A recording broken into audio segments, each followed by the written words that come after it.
Bonsoir, madame, monsieur, bonsoir. J'espère que vous avez passé une bonne semaine. Content de vous retrouver. Vous avez passé une bonne semaine? Oui, vous avez passé une bonne semaine. Pour cette édition de Ça se discute, nous allons mettre la barre extrêmement haut puisque nous allons poser une question philosophique qui a été posée avant nous par les Monty Python sur le sens de la vie. Nous allons nous intéresser à des choses graves. La barre va être assez haut ce soir, mais Boubka hésiterait à la sauter. La question est la suivante, faut-il brûler sa vie? Alors nous allons en parler notamment avec d'anciens brûleurs de vie, si je peux dire, en votre personne, madame Coleman. Bonsoir, nous sommes enchantés de vous recevoir. Vous avez, madame, aujourd'hui un âge que vous ne portez pas. Il y a à peu près 25-30 ans, vous étiez un peu plus forte, si je peux dire. 30 kilos de plus. 30 kilos de plus. Vous sortiez, vous buviez, et du jour au lendemain, ou presque, pas si brutalement que ça. Vous êtes devenue, en tout cas, aujourd'hui, nutritionniste et végétalienne. On apprendra ce que c'est pour ceux qui ne le savent pas. Et vous vivez aujourd'hui une autre forme de plaisir que celle que vous avez connue plus tôt. Tout à fait. Qui est peut-être moins intense, mais qui est en tout cas plus durable. Et vous nous parlerez de votre concept de joie. De vie, d'accord. Et de joie. Monsieur Rigolage Le Sard a 48 ans. Bonsoir, monsieur. Bonsoir. Vous êtes un ancien séminariste. Tout à fait. Élève de Saint-Cyr. Exactement. Et vous le portez sur vous, je crois que c'est extrêmement clair. Vous êtes un gros noceur, un gros buveur. Vous avez une grosse libido, en tout cas, vous l'avez eu et vécu. Vous avez vécu tout ce qu'on peut vivre de fort et de chaud comme plaisir la nuit. Aujourd'hui, vous êtes revenu en religion. Un petit peu, oui. C'est le terme que vous avez choisi, Oui, en tout c'est cas, ça. sans être pour autant devenu moraliste. Et je pense que ce sera important et intéressant d'écouter votre opinion sur ce que nous diront nos autres invités. Complètement. À vos côtés, Marie-Christine Bouillon. Bonsoir. Bonsoir Marie, excusez-moi, pourtant elle me l'avait précisé avant l'émission. Marie, vous avez 41 ans, vous avez été longtemps une boulimique de travail, c'était lié à votre éducation. fait. Vous avez eu un enfant, vous avez géré les deux en même temps, comme beaucoup de femmes. Vous avez connu une dépression il y a 5 ans, ensuite vous avez connu soit un délire, soit une dérive, on appelle ça comme on veut. Des excès. Des de excès, toutes sortes. de toutes sortes, dont vous nous parlerez. Vous êtes aujourd'hui sophrothérapeute. Hein, Je suis toujours consultante Oui. et sophrothérapeute. sophrothérapeute. À vos côtés, Richard Anthony, dans le rôle de Richard Anthony, que je vous demande peut-être d'accueillir. Bonsoir, monsieur Anthony. Dans le rôle de le Richard Anthony. Florian, vous avez une question à poser à Richard Anthony? Je voulais qu'il le prouve. Est-ce que vous pouvez, Qui était Richard Anthony? est-ce que vous pouvez prouver que vous êtes Richard Anthony? Vous voulez que je vous chante J'entends siffler le train?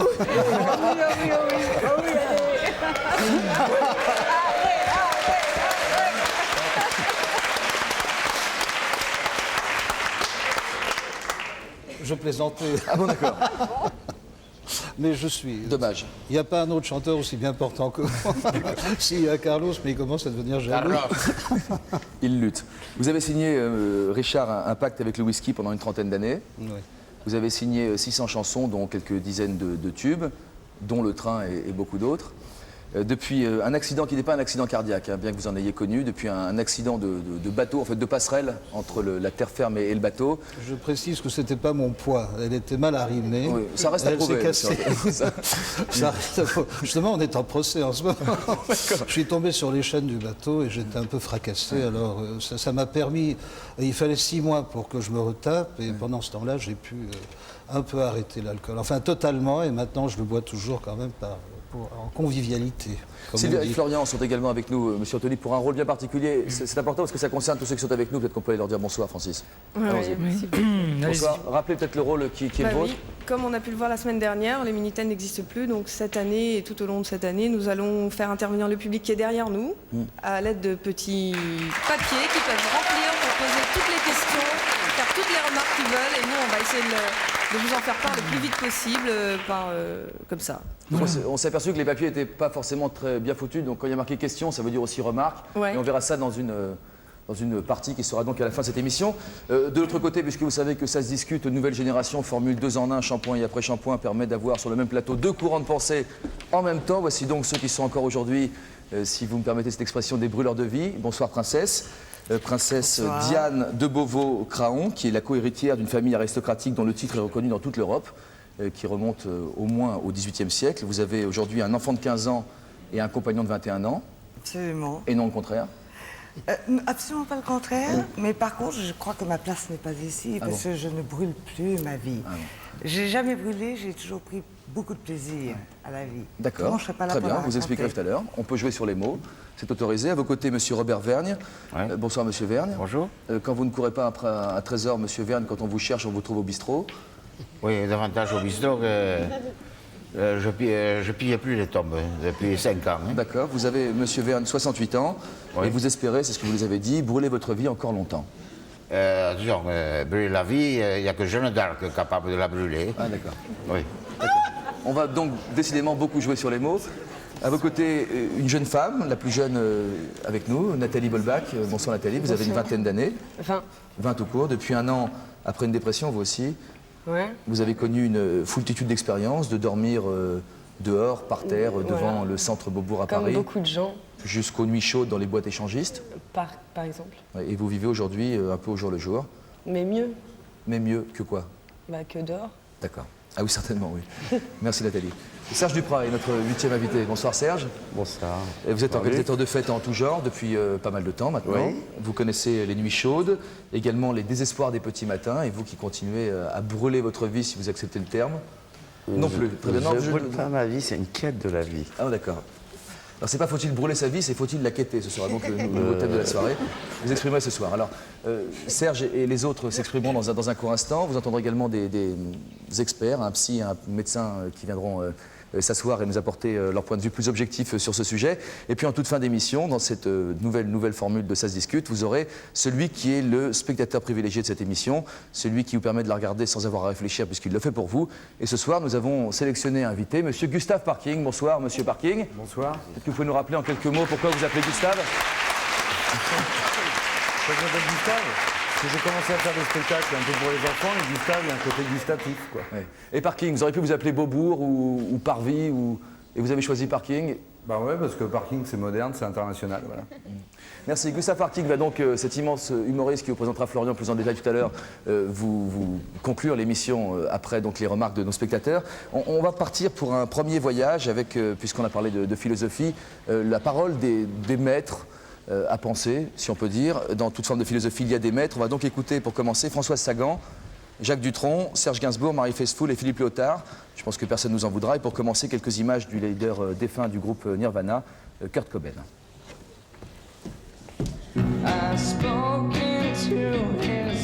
Kurt Cobain, leader du groupe Nirvana, déclarait à propos de son accoutumance à l'héroïne « J'ai décidé une fois pour toutes de vivre ma vie et de tout prendre en excès d'un seul coup. » Le 8 avril 1994, à l'âge de 27 ans, il se donne la mort d'une balle dans la tête. Dans une lettre rendue publique, il explique son geste par ces mots « Il me faut être dans un état second pour retrouver l'enthousiasme que j'avais avant. Cette vie ne m'intéresse plus. » Vous savez, je crois que s'il n'y avait pas eu la drogue dans ma vie, il y aurait eu les hommes, et si ça n'avait pas été les hommes, il y aurait eu autre chose. La vie n'est pas si simple. La drogue est un vrai handicap, c'est sûr. Mais je ne sais pas trop. Parfois, lorsque j'ai des poussées d'ambition, je me dis, si seulement je ne m'étais pas droguée, j'aurais pu réaliser beaucoup plus de choses. Mais au fond, je ne suis pas si sûre que j'aurais pu vivre et travailler dans le train-train quotidien. Vous n'avez pas l'impression qu'il y avait dans votre existence à ce moment-là, disons, une certaine insolence? Vous aviez beaucoup d'argent, vous étiez très jeune, vous faisiez ce que vous voulez. On avait l'impression un peu que vous gaspilliez cet argent. Bien sûr, je gaspillais mon temps, je gaspillais mon argent, je gaspillais ma vie. Et à 18 ans, c'est absolument ce qu'il faut faire. Moi, j'ai toujours mené la même vie, plus ou moins agitée. Mais enfin, c'était pas délibéré, c'était pas par provocation. Enfin, l'alcool, je peux plus boire, ça me rend malade. Les divorces, ma foi, c'est pas le jeu, si. Le jeu, bon, ça, le jeu. Vous n'en êtes pas à vous faire interdire de casino, non? Non, je me suis fait interdire une fois pendant un an. Et je ne recommencerai plus parce que c'est tragique, il faut aller jouer à l'étranger. Ouais, j'ai dû boire pour 3 siècles. Pour 3 siècles? Ouais. Et tu buvais quoi particulièrement? Je n'irai pas jusqu'à dire de tout, mais du matin au soir, oui. Enfin, au point de vue gamme GT, j'ai battu les records. Hein. Ouais. Ouais. J'ai battu Boringer de... Lamentable. T'étais niveau Gainsbourg, quoi.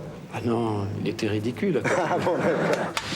Il y a la trilogie, c'est le tabac, un drink de temps à autre, un peu de champagne, et puis les filles. J'ai 57 ans, j'ai fait mon parcours, je peux avoir le coup du lapin demain. Eh ben, ma petite fille pleurera, puis c'est tout.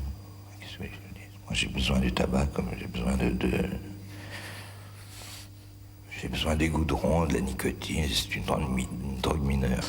Hemingway disait ceci: l'alcool conserve les fruits et la fumée les viandes. C'est net, ça, hein?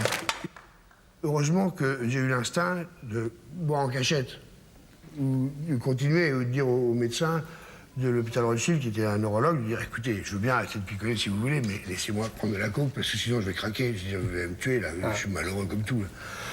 Comme si j'avais dit laissez-moi voir ma fiancée ou en prison qu'on m'envoie des oranges avec des tournevis dedans, un truc comme ça. Alors, je sais pas pourquoi, mon instinct ça a été de pousser au fond une chose que quelqu'un d'extérieur m'interdisait parce que je me demandais de quoi se mêle celui qui se mêle de m'empêcher de boire. De quoi il se mêle exactement? Qu'est-ce qu'il veut de moi? En quoi je le gêne? Ou quel est son amour de l'humanité qui le pousse à ce point de générosité de vouloir me soigner, me guérir de quelque chose qui ne concerne que moi? Philippe Léotard, et les autres, Jacques Dutronc, Marine Faithfull, Serge Gainsbourg, vous avez écouté Sa Princesse avec beaucoup d'attention, avec un grand sourire. Oui. Est-ce que vous avez l'impression d'écouter des mentors, des maîtres à penser presque? Non, je trouve ça très, très, très joli. Oui, ce que j'aime pas, c'est le terme brûler. Ah oui, c'est le terme plaisir. C'est les gens qui vivent. Moi, je vis pleinement. Je veux dire, je déteste les gens qui sont poissons, qui sont pas excessifs. Je veux dire, j'ai un excès de A à Z et Z à A, mais je ne brûle pas, parce que autrement, je serais pas là pour raconter. C'est ça la nuance. Ah bon? Je trouve que le mot n'est pas joli pour les gens qui savent brasser. Une cigarette qui se consume ou un feu qui se consume, ça peut être une image assez agréable à regarder. Oui, mais dans ces cas-là, je vais vous dire, on ne sort pas de chez soi parce que vous pouvez avoir un pot de fleurs qui vous tombe sur la tête et vous faire... je sais pas. En fait, ce que vous êtes en train de nous dire, c'est que ceux qui ont vraiment brûlé leur vie ne sont plus là pour le raconter, c'est ça que vous voulez dire? Je pense que personne ne brûle sa vie. Et je pense que c'est irrespectueux de dire que quiconque brûle sa vie, chacun fait un choix de sa vie qui est très important à vivre. D'accord? Oui et non. Alors, bon, commençons par le nom, ça va mettre un peu l'animation. Non, moi j'ai toujours brûlé ma vie. Même sur les volcans en éruption Taziev, où on a failli se faire griller. Hein. Ah oui, c'est un on volcan. était le premier, c'était le premier, c'est le volcan au Salvador. Mais là, on a failli vraiment se faire griller, c'était brûler sa vie là. Oui, d'accord. Et à part ça, j'ai fait tellement de trucs, je ne sais plus où j'en suis. Oui. J'ai trouvé et exploré les plus grandes rivières souterraines du monde, au Guatemala. Non, c'est sérieux. Sérieux. Des rivières comme la Seine, plouf, badaboum, et on ne savait pas si on allait. Ça signifie quoi, brûler sa vie pour vous, alors? Hein? Brûler sa vie? Je ne sais pas très bien, là. Moi, j'ai toujours vécu...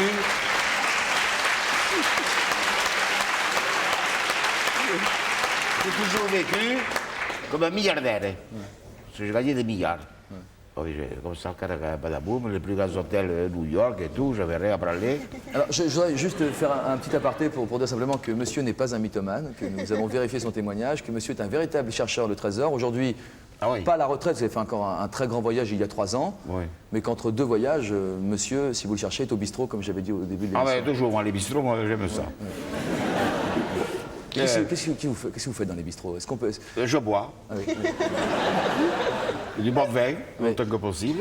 Et pour développer un petit peu, quel genre de plaisir ça vous procure? Pourquoi ici plutôt que... Parce que le vin est bon. Oui. S'il est bon. Et les faits qu'il vous procure? Les faits. J'aime ça, moi. Je suis un peu rond, mais ma foi, pas trop. Hein. J'aime ça. Je vis bien. Je suis bien. L'année prochaine, je vais passer 1 mois et demi au Carton à Cannes. 1 mois et demi, là, tout payé, j'en ai rien à parler. Payé par qui? Par moi, parce que j'ai vendu une maison que j'avais sur une île à Panama. Hein. Je l'ai vendue, je me suis payé une petite baraque dans le Var, du côté de Fréjus et tout. Je vends tout ça, je n'ai rien à foutre. Et pendant 10 ans, je peux vivre dans un palace pendant 1 mois et demi.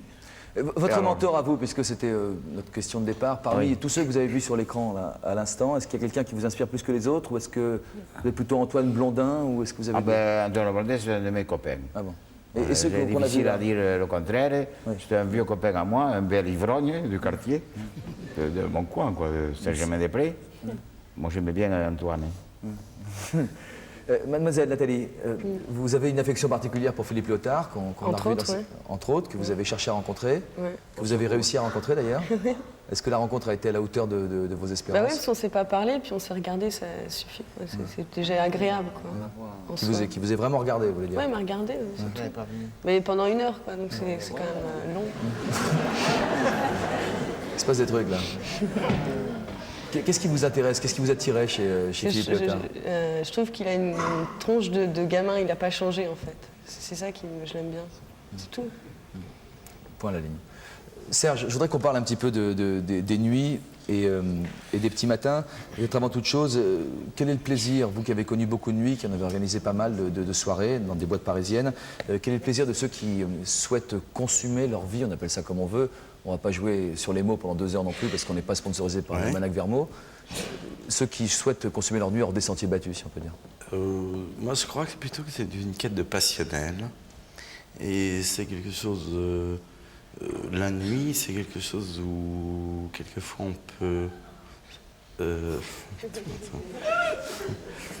on peut appartenir quand on fait un bal vénitien, quand on fait d'autres soirées. C'est androgyne, on est authentique. Moi, j'ai des amis qui sont banquiers aussi, qui le soir sont fluo et qui la journée sont en l'an 20 avec des gens, des PDG de grandes sociétés. Et je crois que la nuit, c'est quelque chose d'authentique. Monsieur Anthony, je vous ai coupé la parole un petit peu brutalement sous le choc, parce qu'un instant on a cru que vous alliez chanter, c'est vrai que ce n'était pas prévu. Quelles sont les plus grandes joies que vous avez vécues la nuit? C'est difficile, mais dans un bouquin qui est sorti chez Michel Lafon en 1994, vous racontez l'essentiel de votre vie.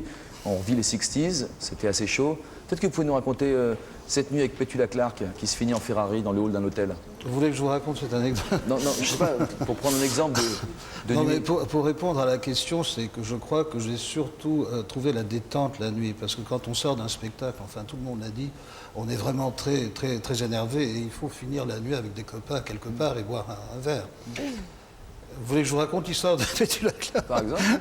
Bon, écoutez, une nuit démente, par exemple, à Londres, j'étais à Londres et puis j'avais cette voiture et j'ai sorti un soir Petula dans cette période à Londres où c'était le Swinging London, il y avait les Beatles qui démarraient, tout ça, donc on pouvait se permettre de tout faire, il y avait une excitation monstrueuse.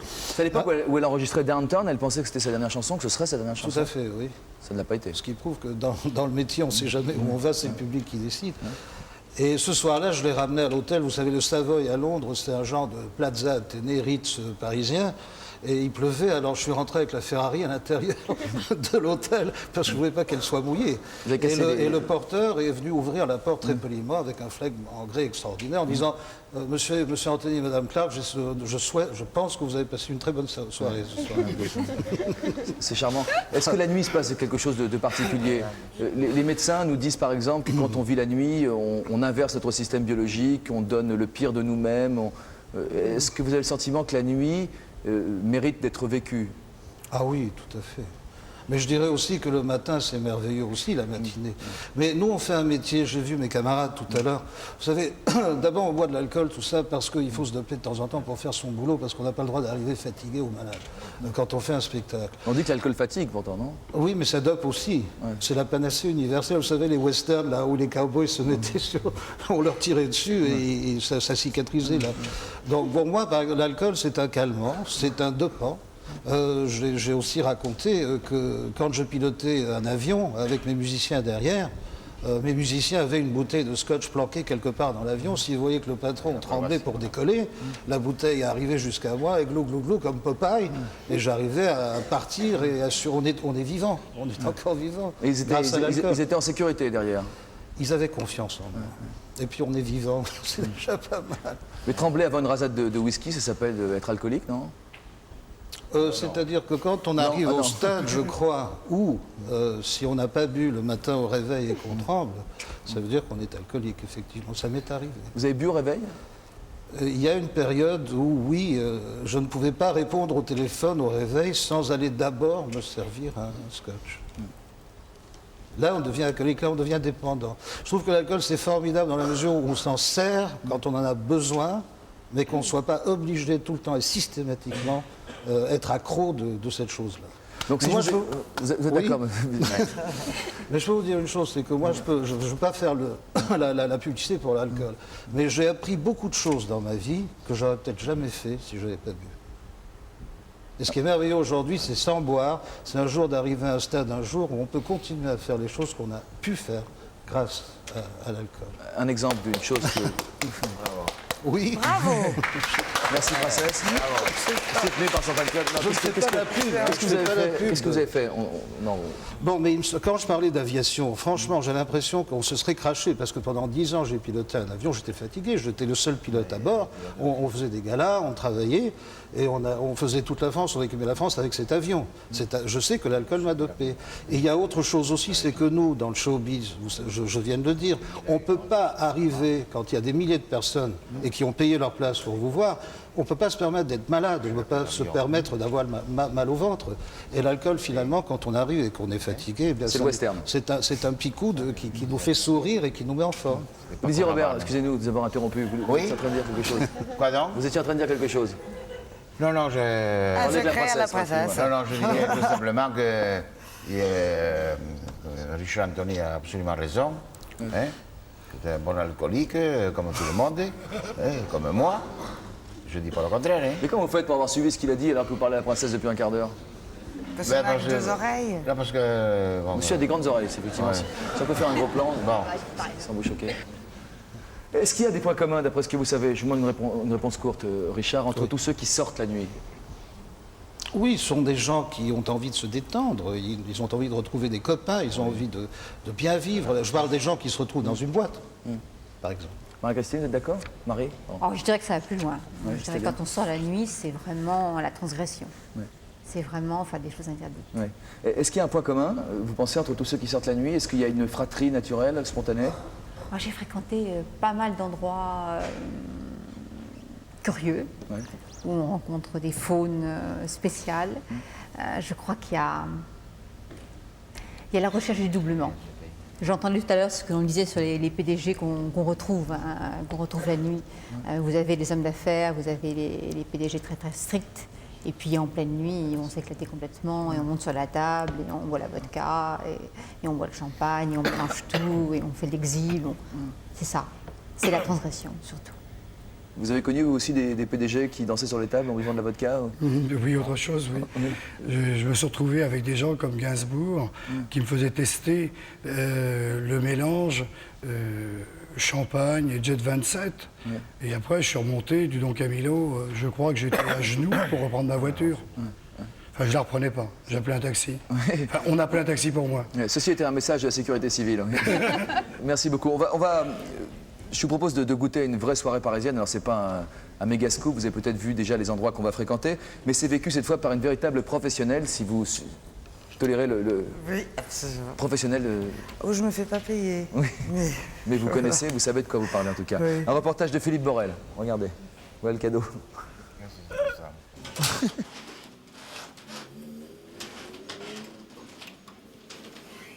Boubou, tu mets quoi? The bombe.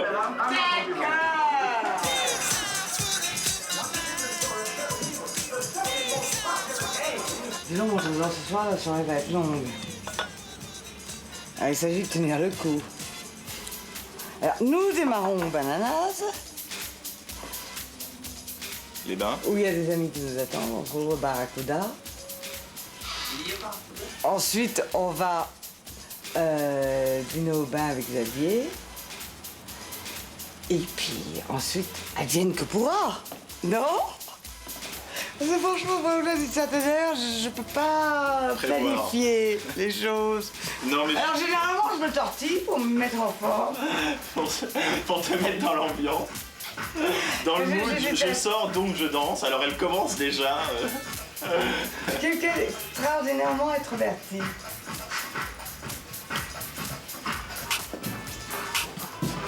Je déteste les lumières éteintes. L'électricité est faite pour être vécue. C'est comme un lit. Moi, j'ai eu le coup de foudre. Lui, il a eu la trouille. On s'est rencontrés à travers son meilleur ami de l'époque, qui donc fatalement avait son âge, qui donc fatalement était écolier, et que j'avais rencontré au bain. Moi, je ne l'ai pas prise pour une princesse de la nuit. Je l'ai prise pour une excentrique parce qu'elle, elle est incapable d'être calme, donc moi je représente ce qu'elle est incapable de faire, et moi je suis incapable d'être excentrique, donc elle représente ce que je suis incapable de devenir. On va demander... fait venir un Gogo Boy. Le plus joli. Le plus joli, je te fais confiance. Ah bah tiens. Mais il est pas Gogo Boy. Non, mais c'est... Ça va, mon bébé d'amour. Ça va et toi? Viens t'asseoir avec nous, chérie. Et bien voilà, l'un des plus jolis Gogo Boy du Banana Café. Merci. Voilà, il faut... Et alors dites-moi, est-ce que vous êtes en même temps striptease boy? Pardon? Il est striptease boy. Ah oui, aussi, oui. Il va, tu oui, me crois peut-être pas. Ah voilà, c'est à toi de le faire. Non, non, moi j'ai ce qu'il faut sous la main. On dit toujours.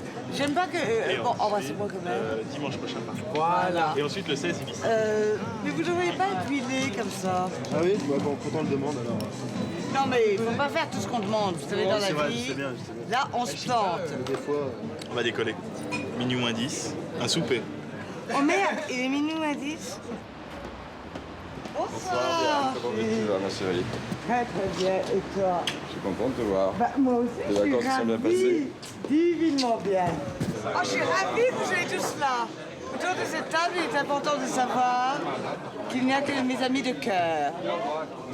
Tu ne prends pas quelques petites mûres?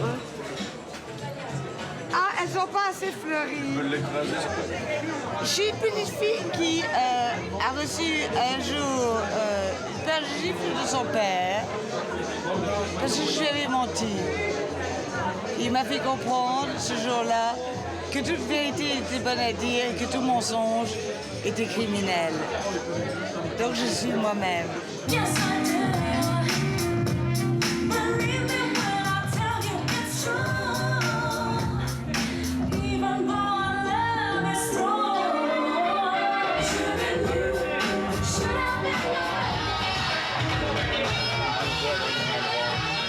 Alors il faut jamais rester plus de 2 heures dans le même endroit parce qu'on s'en sucre. Et on n'est plus une nouveauté, on est une vieillesse.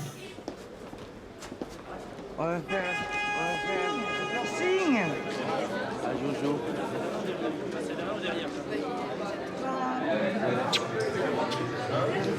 Il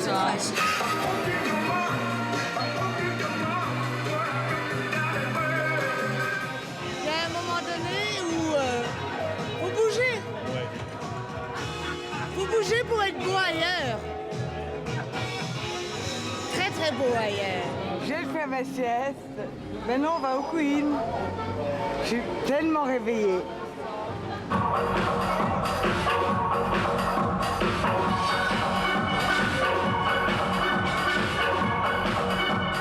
J'ai jamais rencontré quelqu'un d'aussi libre. Parce qu'elle peut tout plaquer ou elle peut tout faire du jour au lendemain. On vit comme deux adolescents avec de l'argent de poche, comme ça, donné par papa et maman. On vit comme ça en fait. Elle n'a pas le côté blasé, j'ai tout vu, j'ai tout fait, et plus rien n'est amusant, plus rien n'est à faire. J'ai vu ce qu'il y avait de meilleur, et maintenant tout ce qui vient va devenir de la routine. Pas le goût de la nuit. Elle n'a absolument pas le goût de la nuit. On lutte contre Non, le on a fait... le goût de prolonger la journée en fait. Quand la journée n'a pas été assez longue, on la prolonge. Non, c'est pas vrai chez nous. Si. On lutte contre le fait de devenir des bourgeois. Non, pas des bourgeois. Parce qu'on n'a qu'une seule envie. Des sauvages. C'est de rester totalement tous les deux au lit à regarder les nouvelles, Canal+, n'importe quelle émission, y compris Ça se discute, et à vraiment être des petits vieux. Donc on lutte contre, parce que nous sommes des grands enfants, non?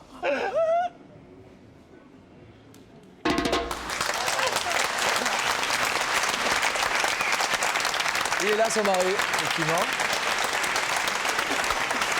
C'est votre mari, vous êtes marié avec ce jeune homme qui vous accompagne, qui était enchanté pendant le reportage. Je me suis trompé, je vous ai vu en tout cas bien sourire. Fils, Attendez, oui, c'est vrai qu'on votre peut les fils, c'est confondre. le jeune homme avec la chemise rayée qui est là, d'accord? Oui. Et donc, à sa gauche et à la droite pour les spectateurs. Voilà, ça, c'est... À sa droite, il y a Barracuda. Voilà, on va prendre la photo dans un instant. Ah, souriez. c'est Jean-Louis. Oui. Sur une échelle de 0 à 10, princesse, cette nuit-là méritait quelle note, cette nuit que vous avez vécue? Oh, alors ça, je dois dire que je vous ai fait entièrement confiance. J'aurais préféré quand même entendre la voix off. Parce que qu'est-ce que je hurle? Mais c'est un cauchemar. Il faudrait vraiment que je réapprenne à positionner ma voix. C'était une bonne nuit? Franchement pas agréable. Celle-ci, c'était une bonne nuit? Moyenne, plutôt bien, plutôt moins bien? Je dis, il n'y a pas de bonne nuit, il n'y a pas de mauvaise nuit. Il y a la nuit quand on a envie de la vivre, quand on n'a pas envie de la vivre. Il faut avoir les moyens aussi, il faut avoir les moyens. Vous savez, à mon avis, je suis la personne à qui la nuit coûte le moins cher, parce que je suis perpétuellement invitée. Voilà. De toute façon, elle est plus belle que le Saint-Sulpice, que je ne connais pas. Qu'est-ce que vous appelez savoir faire la fête? C'est savoir faire la fête. Je veux dire, si on part du principe qu'il faut savoir faire la fête, on se plante. Quand on sort, il faut surtout rien envisager, rien programmer. Puis c'est à ce moment-là. Et où est le plaisir? Où est le plaisir? Comment expliquer le plaisir que vous prenez? Je sais pas, de voir ce qui se passe à l'extérieur de son plein bonheur à soi. Comme je suis magnifiquement heureuse et amoureuse pendant le jour, j'ai envie de proposer ça un tout petit peu loin. Ce qui est assez dangereux. Et vous dormez quand? Vous dormez quand? Je dors quand j'en ai besoin. Mon corps me dit quand je dois dormir, ma tête me dit quand je dois sortir. Donc il n'y a franchement aucun risque. Savoir faire la fête, c'est une expression qu'on entend souvent. Vous avez acquiescé quand vous avez entendu la princesse dire qu'il ne faut rien attendre de la nuit? Vous êtes non, d'accord? il faut aller au hasard, c'est vrai. Si on prépare la chose, on se plante. Ça ne se programme pas. Si on va d'un endroit à l'autre, comme le fait la princesse, on est sûr de tomber sur des barjots qu'on aime bien. Et puis voilà, ça part comme ça. Savoir faire la fête, ça signifie quoi pour vous? Ah oui, non, mais moi je suis tout à fait d'accord avec ce que vous disiez. C'est vraiment le happening, on rencontre des choses. On ne sait pas ce qui va se passer. On ne sait pas ce qui va se passer, il faut être prêt à tout accepter et aller jusqu'au bout. Et c'est là qu'on brûle. Et c'est bon. Vous avez arrêté, hein. Je rappelle que vous êtes là pour nous dire que vous avez... Oui, j'ai arrêté. Il a peur là, il a peur dans ce quiz d'image. Je me dis, je suis en train de faire une apologie des produits dangereux de A jusqu'à Z. Madame Coleman aura la parole. Vous êtes là, Madame Coleman, restez avec moi. Je crois que je fais la différence maintenant entre l'excès et l'intensité, et je ne renoncerai jamais à l'intensité. Donc il y aura toujours des nuits folles. Mais... Donc on ne sait pas avant, on n'a pas le droit d'espérer avant ce qu'on peut vouloir. Non, on ne sait pas ce qui va se passer. On ne sait pas ce qui va se passer. Et après, qu'est-ce qui vous fait dire que vous avez vécu une bonne nuit ou une mauvaise nuit? Plaisir. Développez. Carré blanc. Non, après. Nous ne sommes plus à l'heure des familles. Ça dépend dans quel état on se trouve avec sa gueule de bois. C'est le sentiment d'avoir été au-delà de ce que l'on pensait être capable de faire. Développer. Ah, je peux pas. Je me fais sortir. Bien, on va appeler un docteur, vous aurez l'occasion un peu plus tard. Juste avant, on va donner la parole peut-être à Patrice Van Hersel, que nous avons lu longtemps dans les colonnes du magazine Actuel. Je ne connais pas son visage. Où est-ce que vous êtes, Patrice? Vous êtes là-bas? Ah d'accord, maintenant je vous connais. Vous avez écrit dans les colonnes de ce magazine entre l'année 75 et l'année 85. Vous avez participé à la grande aventure d'un magazine qui se voulait à l'époque nouveau et intéressant. Vous avez vécu plein de choses. Pourquoi à l'époque, est-ce que c'était jugé ridicule d'avoir l'air en bonne santé? Quand quelqu'un avait bonne mine, c'était extrêmement négatif. Expliquez-nous ça. Bon, ça c'est une des façons de se brûler, qui est de faire de l'activisme, de faire de... On a connu dans les années 60-70, il y avait les gens qui se brûlaient à vouloir faire la révolution. Et nous, c'était de l'activisme au sens de ne pas vouloir dormir, parce que ça, c'est une constante qu'on retrouve partout. Le fait d'être maître de son temps. Et c'est vrai que de ce point de vue-là, la nuit, c'est génial, parce que c'est un terrain où la société impose beaucoup moins ses règles. Donc une espèce de territoire de liberté. Et... finalement, on a accumulé le travail, le plaisir, à tout mélanger ensemble, à passer d'un concert à un reportage, à un autre reportage, à revenir en France parce qu'on voyageait beaucoup, ça donnait des gens qui ne dormaient jamais et qui avaient donc l'air totalement verdâtre, et ce qui était le signe de ralliement. Celui qui avait bonne mine, il était douteux, quoi. Il était, c'est vrai. On était À quel moment vous avez dit stop? Patrice. Et pourquoi? Chacun a un itinéraire particulier. Le mien fait qu'à un moment donné, au cours de mes reportages, je suis tombé sur une zone complètement particulière que, a priori, j'avais pas du tout envie d'aller voir, et qui est l'accompagnement des mourants. Je me suis retrouvé là-dedans. Et très paradoxalement et contre toute attente, je me suis aperçu que dans la zone finale de la vie, le moment où ça brûle plus, en principe, où ça s'éteint petit à petit, il y a une espèce d'énergie extraordinaire qui émane, si vous voulez, dans la mesure où on s'y comporte de manière très humaine. Et la princesse, tout à l'heure, pendant son film, disait que le truc qu'elle détestait le plus, c'était le mensonge. Ouais. C'est-à-dire, si dans la zone finale, vous vous comportez de manière humaine et sans mensonge, alors il y a une espèce de... Il y a tout d'un coup une flamme, une brûlure d'un genre nouveau alors qui apparaît. Alors ça, je n'avais pas prévu. Et ça a commencé à me faire basculer. Comment vous vivez aujourd'hui? Excusez-moi de vous couper. Quelle est votre... ce qu'on appelle une hygiène de vie, pour en parler? Une des choses qui m'a également fait basculer, c'est que j'ai rencontré les dauphins. J'ai commencé à aller me baigner avec des dauphins. Et aujourd'hui, c'est le feu dans l'eau. Aujourd'hui, c'est le feu dans l'eau, c'est-à-dire que j'essaie de trouver le maximum d'opportunités d'aller dans des endroits où on peut plonger avec des dauphins. Et vous buvez, vous fumez, vous n'avez pas mauvaise mine aujourd'hui? C'est un mauvais point pour vous ou comment? Non, ça, de ce point de vue-là, j'ai totalement changé. C'est-à-dire que le fait d'être verdâtre ne me plaît pas spécialement. Si je le suis... non, je fais davantage attention. Et je ne dors pas davantage, en réalité. Mais pendant des années... pour ne pas dormir, j'ai pris les produits. Ça va prendre des années, ça, attention. Alors que vous vous apercevez à un moment donné qu'on n'a pas forcément besoin de prendre des produits pour cesser de dormir. Et que le fait d'avoir, par exemple, une activité physique intense et axée, je dirais... Je suis sûr que nos invités ont une activité physique intense, hein, pas forcément la même. Fait que vous pouvez ne pas sombrer dans le sommeil. Le problème, c'est la question de qu'est-ce qu'on appelle dormir, qu'est-ce qu'on appelle être éveillé. Moi, je pense qu'il y a des gens... Là, vous allez nous élever trop, je vous promets. Déjà, on a essayé de passer la barre à 6 mètres. Pas du problème. On va faire une pause, Patrice.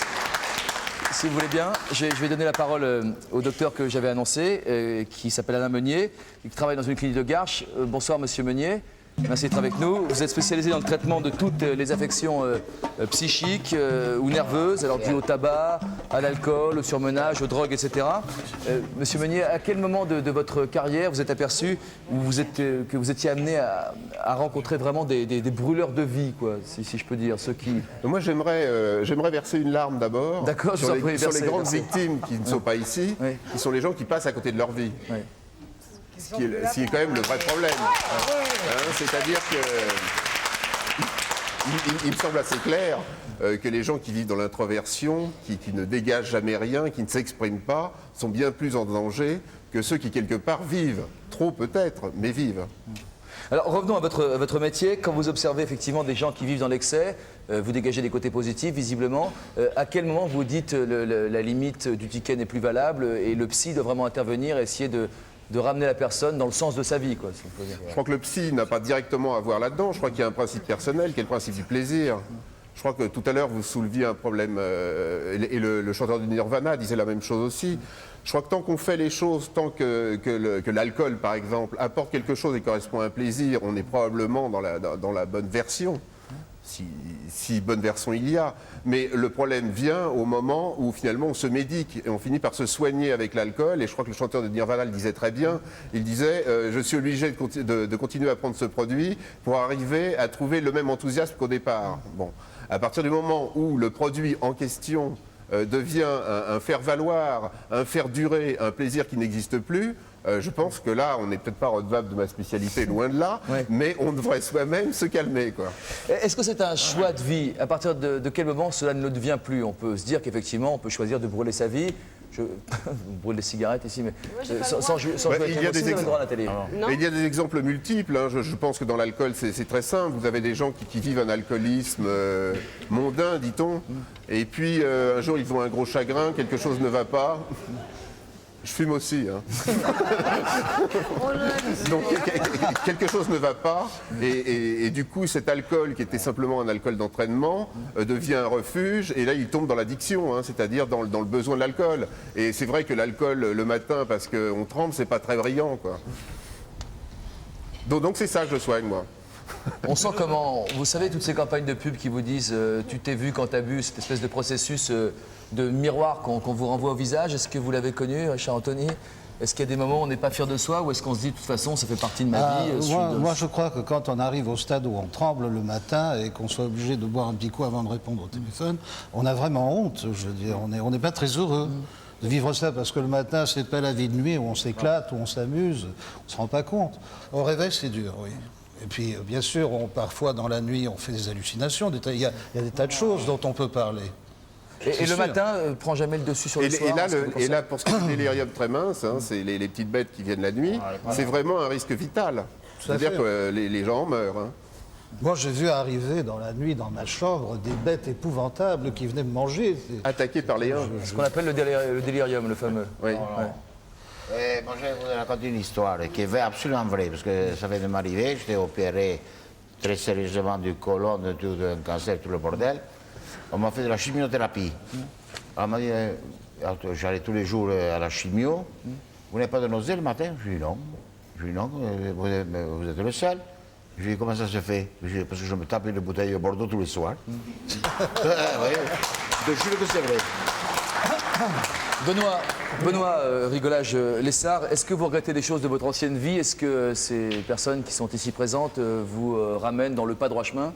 Ah non, mais il ne faut absolument rien regretter parce que tout ce qui est fait doit être pris comme tel, doit être accepté. Et puis, mon Dieu, chaque chose est une expérience. Donc, on doit tout accepter. Alors, je me suis mal fait comprendre quand je disais est-ce que vous regrettez quelque chose? Est-ce qu'il y a des choses que vous avez envie de faire revenir à vous? Je disais tout à l'heure, j'étais à parler avec notre ami là-bas qui est tout au bout et je lui disais, lorsque l'on rencontre Serge, lorsque l'on rencontre des gens qui ont fait la fête, nous n'avons qu'une envie, c'est peut-être de se dire, vais-je refaire la fête? Comment vous êtes arrêté du jour au lendemain de vivre la nuit telle que vous la viviez, c'est-à-dire intensément, avec l'alcool, le tabac, le sexe et le reste? C'était relativement progressif, je suis tombé amoureux. Robert, vous allez vous taire un peu parce qu'on vous écoute quand vous parlez. Oui. Ça, c'est une chose qui est claire. Oui. Vous devriez écouter les autres quand ils vous parlent, monsieur. Mais je n'ai pas dit un mot, là. Mais vous promets qu'on n'entend que vous. Franchement, regardez, j'ai un Walkman sur moi, je vous promets, je n'entends que votre timbre, qui est d'ailleurs assez volumineux, qui est un plaisir. Pourtant, il ne faisait que me murmurer certains secrets. Je prévois que quand monsieur murmure, j'attrape un rhume. Hein, oui. Ah bah oui, Il pousse, quoi. vous avez vu? Il a peut-être bu. On peut continuer? Qu'est-ce qu'il est bruyant, hein? Je vous en prie. Whisky, là. Hein. Vous voulez un whisky? Oui, avec plaisir, oui. D'accord. Un whisky pour Robert, s'il vous plaît. Si vous me promettez de parler... Je suis un ivrogne distingué. D'accord. Benoît, essayons de reprendre. On reprend. J'en prie. Je connais bien Robert en plus parce qu'il s'est trouvé... Ben oui, je connaissais très bien Antoine Blondin. Et donc, il y avait une chose merveilleuse que disait Antoine, c'était ma femme fait la nuit et moi je fais le jour. Et Françoise est une femme merveilleuse qui malheureusement est en mauvais état depuis la mort d'Antoine. Mais c'était des gens merveilleux, on passait des moments fantastiques. Et on ne peut pas les regretter. On ne peut que se dire, j'ai vécu des belles choses. Et qu'est-ce qui a fait que vous avez vous êtes passé de la nuit au jour? Par amour. Par amour. J'ai rencontré quelqu'un et puis qui m'a dit, voilà... Ça, j'entends quelqu'un qui dit, il n'a pas arrêté. Vous avez arrêté? Oui. Oh, je t'en prie, j'ai arrêté. Il s'est trouvé une chose, c'est que lorsque vous tombez amoureux de quelqu'un et que quelqu'un vous dit, voilà, c'est d'un choix, c'est ou l'alcool ou moi. Alors vous dites, bon, vous voulez les deux au départ. Et puis, bon, progressivement, vous arrêtez. Mais mon Dieu, j'ai eu des rechutes pendant très longtemps. Et la seule chose que j'ai faite, c'est que, me rendant compte que je fumais beaucoup de trop, je fumais plus de 4 paquets de cigarettes par jour, j'ai cessé la cigarette il y a maintenant 7 ans. Mais néanmoins, lorsqu'un très bon cigare circule, je ne le refuserai pas. Surtout s'il y a un... Attention, parce que le cigare circule souvent chez les jeunes. Oui. Aujourd'hui. Juste un mot, quand vous dites mon Dieu, vous le dites au moins une fois toutes les 5 phrases, ça a un sens pour vous en plus. Oui, parce qu'il s'est trouvé une chose, c'est que j'ai eu une espèce de retour.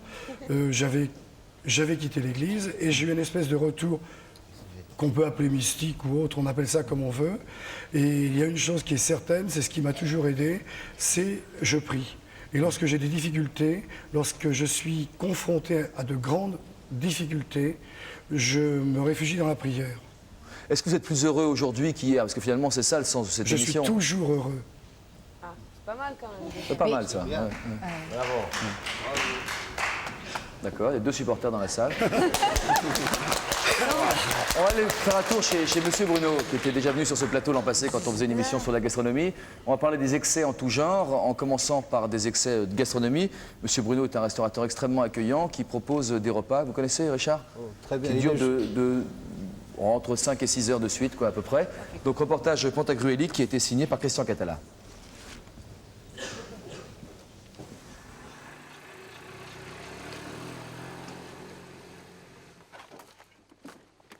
À table.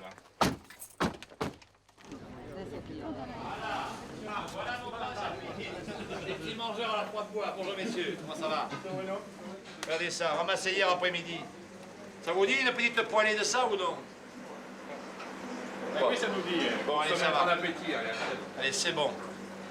Alors, je vous annonce le déjeuner. Hein. On y va en bloc et en masse. Hein. Les œufs de la ferme aux truffes, le tubère estivum, la salade du rabassaire, celui qui ramassait la truffe, la pomme de terre aux truffes et au foie gras, la raviole de chanterelle, les écrevisses à la provençale, la truffe en feuilleté, la blanquette d'agneau du pays des Pyrénées.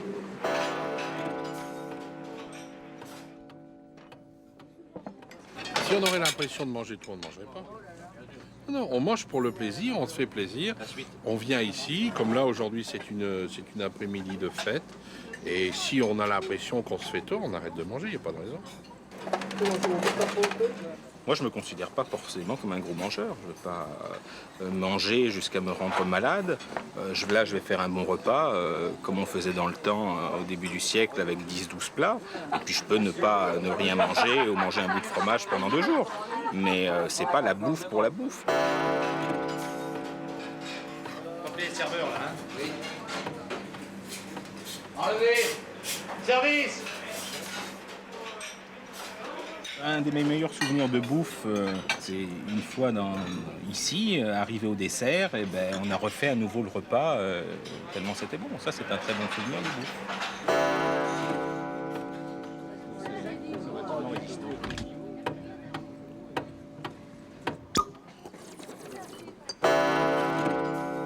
Et maintenant, nous abordons le 11e plat, lapin comme faisait ma grand-mère, dans sa plus grande simplicité. Tomates fraîches du jardin, petit lardon, oignons frais. Amen.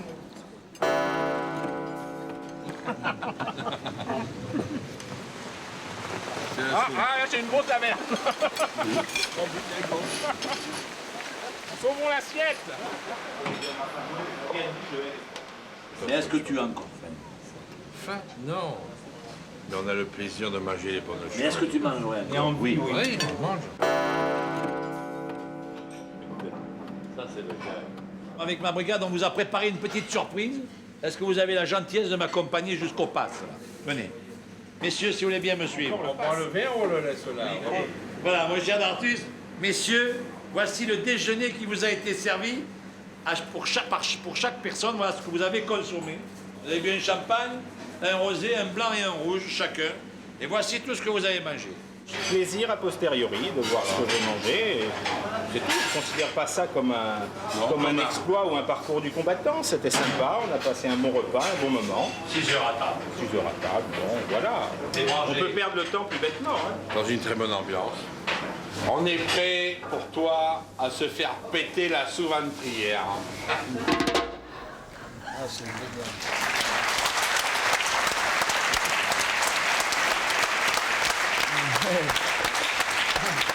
Ça vous donne faim, Madame Coleman? Ça ne me dérangerait pas. Ouais.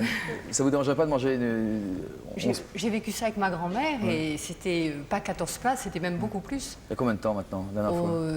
J'étais très jeune, ma grand-mère avait 130 kilos, c'était une femme qui est morte d'une hypertension à 35 et je crois que ça a été quelque chose qui m'a beaucoup marqué, de m'apercevoir que c'était pas forcément la vie. Et dans tout ce que j'ai entendu tout à l'heure, je trouve que tout est juste, il n'y a rien de faux. Je comprends les envies que les gens ont. En fait, quand vous écoutez bien ce qu'on dit, ce que vous dites toutes, c'est un problème de besoin. Les gens parlent de besoins qu'ils couvrent. Et moi, je pense qu'on peut couvrir ces besoins autrement. Donc, c'est pas le fait de manger, de boire, de fumer ou d'avoir du sexe ou autre qui remplit. On a besoin d'être rempli, on a besoin de couvrir un vide. Mais encore faut-il savoir si le vide est couvert quand on boit, on mange. Et quand je vois certaines personnes qui sont ici, j'ai l'impression que c'est pas encore ça. J'ai l'impression qu'ils ont pas encore... Comment savoir qu'on est dans le vrai dans ce cas-là? Comment savoir qu'aujourd'hui vous êtes dans le vrai sentiment de plénitude? C'est-à-dire, voilà, je ferai une différence entre le plaisir et le bonheur. Je pense que le plaisir, c'est quelque chose d'intense qui se vit. Et je crois qu'on aime avoir du plaisir. Tout le monde a envie d'avoir du plaisir. Et je vois pas en quoi c'est mal d'avoir du plaisir. Mais j'aimerais bien voir les lendemains. Parce que moi, les lendemains, je les ai dans mon cabinet. Et je pense que vous les avez aussi. Et les lendemains, c'est pas le bonheur. C'est un peu plus de vide, un peu plus de solitude. Moi, mes lendemains, parfois, je suis dans mon lit. Voilà. J'ai plaisir. Comment il se passe ces certainement lendemains? pas dans votre cabinet. Est-ce que vous culpabilisez parfois? Mais à ce moment-là, c'est pas... Si vous les avez dans votre lit, je pense que la vie, vous l'avez vécue dans la nuit, mais on ne peut pas dire qu'elle a été multipliée par 2. Et je crois que j'aimerais bien vivre un peu ce que cet ami derrière a vécu. C'est-à-dire que moi, je continue à vivre intensément, à faire des tas de trucs extraordinaires. On m'appelait feu follet quand j'étais petite. Je continue à faire des tas de trucs invraisemblables. Mais j'ai l'impression que c'est quelque chose qui continue. Il y a une trajectoire. J'ai pas l'impression de piétiner. J'ai l'impression d'avancer. Tandis qu'avant, j'avais l'impression de... C'était toujours pareil. Moi, je suis... Ah non, non. Je trouve qu'on a beaucoup parlé d'alcool, on a beaucoup parlé de drogue, on a parlé de sexe aussi. Moi, je trouve qu'on n'a pas tellement parlé de sexe. Hein. Oui, mais enfin, bon... Non, je suis un peu frustré. Non, non, mais c'est pour brûler les graisses. Il suffit de demander à Richard, on brûle les graisses avec l'alcool. Non, mais le sexe, c'est quelque chose de merveilleux. Ça ne détruit pas le sexe. Ce qui détruit, c'est les gens que l'on peut rencontrer qui sont des gens dangereux et qui peuvent vous détruire parce qu'ils prennent du pouvoir sur vous. Est-ce que vous êtes plus heureuse aujourd'hui qu'hier? Je ne crois pas au bonheur. Madame, vous avez la différence entre le plaisir et le bonheur, c'est ça? Oui. Hein? Le plaisir, moment intense, mais le lendemain difficile. Le bonheur, quelque chose qui s'inscrit dans la durée. Plus, oui. Je ne pense pas qu'il y ait que le bonheur soit dans la durée vraiment. Je pense que ce sont des états, des moments que l'on met les uns après les autres. Et moi, j'ai vécu des pics extrêmes, avec des gouffres extrêmes. Maintenant, j'essaye un petit peu de moduler.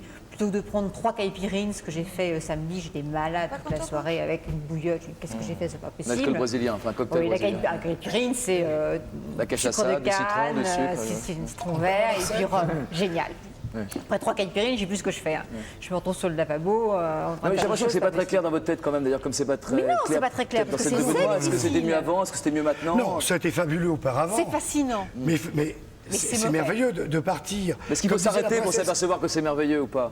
Non, absolument pas, je pense pas. C'est un choix que l'on fait. Comme disait la princesse tout à l'heure, elle part à l'aventure. Elle ne sait jamais ce que sera sa soirée. Et si jamais on commence à calculer quelque chose, c'est ce que tu penses. Si on commence à calculer quelque chose, mais c'est la merde. Princesse, vous disiez. Je pense être sur ce plateau une des rares femmes, sinon la seule personne heureuse au monde. J'ai pas besoin de calculer. On m'aime pour ce que je suis, on m'aime pour mes fantasmes, on m'aime pour mes excès, on m'aime pour moi. Et donc demain, je me réveille avec un sourire en tranche de courge, avec un Julie magnifique et un gamin formidable. Super. Donc, voilà. Monsieur Dubois va venir s'asseoir à côté de Monsieur Meunier. Je pense qu'ils auront des choses à se dire. D'ailleurs, Monsieur Dubois est médecin. Vous l'avez déjà sans doute, bonsoir Monsieur Dubois, entendu défendre cette thèse, notamment contre la cigarette, avec des raisonnements extrêmement précis. Monsieur Dubois, peut-être que vous pourriez... Il est potiche, là. Il est potiche, Monsieur Monsieur Dubois. pas entendu du tout. J'ai été malade, je fume 2 fois plus qu'avant. Je fume un paquet par jour, il y a la j'en fume 2. Monsieur Dubois, est-ce que vous pouvez nous expliquer votre métaphore assez explicite de la roulette russe? Oui, je crois que les personnes qu'on a entendues sont des gens qui aiment prendre des risques et qui, au travers de la prise de risque, ont un plaisir intense. Alors je crois qu'il est utile, justement, comme l'ont fait certains, de différencier le plaisir intense, la distraction et l'instantanéité, l'instant. Et le bonheur qui est quelque chose de plus durable. Mais vous avez combien de vie, monsieur? Bien Moi, sûr, j'en ai comme tout le qu'une. monde, j'en ai qu'une. Alors, on a un capital. C'est une idée qu'on peut présenter, une image relativement simple. Et ce capital, c'est vrai qu'on peut le brûler plus ou moins vite. Alors, la chose qui est évidente et à laquelle on doit survivre, c'est savoir qu'on va mourir. C'est la seule chose qui soit certaine. Et ce qui nous permet de survivre à cette idée, c'est qu'on a une capacité à l'éliminer assez rapidement et aussi une capacité à se dire que je ne sais pas quand et je ne sais pas comment. Est-ce que le barillet, c'est scientifique, monsieur? On voit tellement de gens qui meurent jeunes alors qu'ils n'ont commis aucun excès, c'est vrai. C'est pas toujours juste, la vie. Le coup va partir, si on prend l'exemple de la roulette russe. Le coup, avec certitude, va partir. Tout ce qu'on peut dire sur le plan scientifique, et c'est un peu triste, un peu froid, c'est de dire que plus le barillet est chargé, plus il y a de chances que le coup parte. Mais le coup peut partir avec un barillet presque vide. Ce qui est certain, c'est que le barillet n'est jamais vide. Ça dépend des faiblesses de notre constitution, ça dépend de l'hérédité qui vient de nos parents, ça dépend éventuellement de ce qu'on a pu faire avant, et ça dépend de la charge que l'on met dans le barillet, le tabac, l'alcool, la drogue et d'autres éléments qui appartiennent à la vie. Et certains... Mais Robert, peut-être qu'on peut envisager quand même un cas de figure, c'est que vous avez une nature exceptionnelle. Vous êtes un vrai costaud. Pas du tout. C'est pas parce que j'ai fait un naufrage sur l'île déserte du Pacifique où je suis resté 2 mois et demi. Alors que les deux autres sont morts en plus. Où j'ai vécu 2 mois et demi en attendant un bateau sur une île déserte à 1000 km des côtes du Pacifique. Je me suis régalé. Je le signerai demain. Mais attention, il y a 35 ans. Non, c'était pas prévu au programme, ça. Est-ce que justement, ce bonheur auquel tout le monde aspire, vivre sur une île déserte, vous l'avez vécu malgré vous pendant 2 mois et demi, est-ce que c'est le bonheur intense alors? J'ai eu quand même des problèmes. Hein. Un petit truc, un pied, je t'ai emmerdé, je ne sais pas s'il fallait inciser ou pas. Bon, j'ai vécu très bien, enfin, si l'on peut dire. Hein. Puis un jour, un bateau est arrivé, ils m'ont retrouvé. Et j'ai regagné le Costa Rica. Qu'est-ce qui vous a le plus manqué pendant ces 2 mois et demi de solitude alors? Je ne sais pas trop. Dites-moi. Je ne sais pas tellement. Cherchez ses rangées quelque part là-dedans. Je ne sais pas. Voilà, la solitude, bien sûr, forcément. Et puis j'avais peur. Peur de quoi? Grosse angoisse. De quoi? Angoisse qu'on ne me retrouve pas, parce que je n'avais encore pour à vivre 1 mois de plus. Hein? J'étais naufragé et j'avais plus rien à bouffer. Des sardines que je trouvais. Mais j'étais mal dans ma peau. Et bon, pourtant, c'est le rêve de tellement de gens d'être tout seul sur une île déserte. Oui, c'est ça, mon coco, vas-y.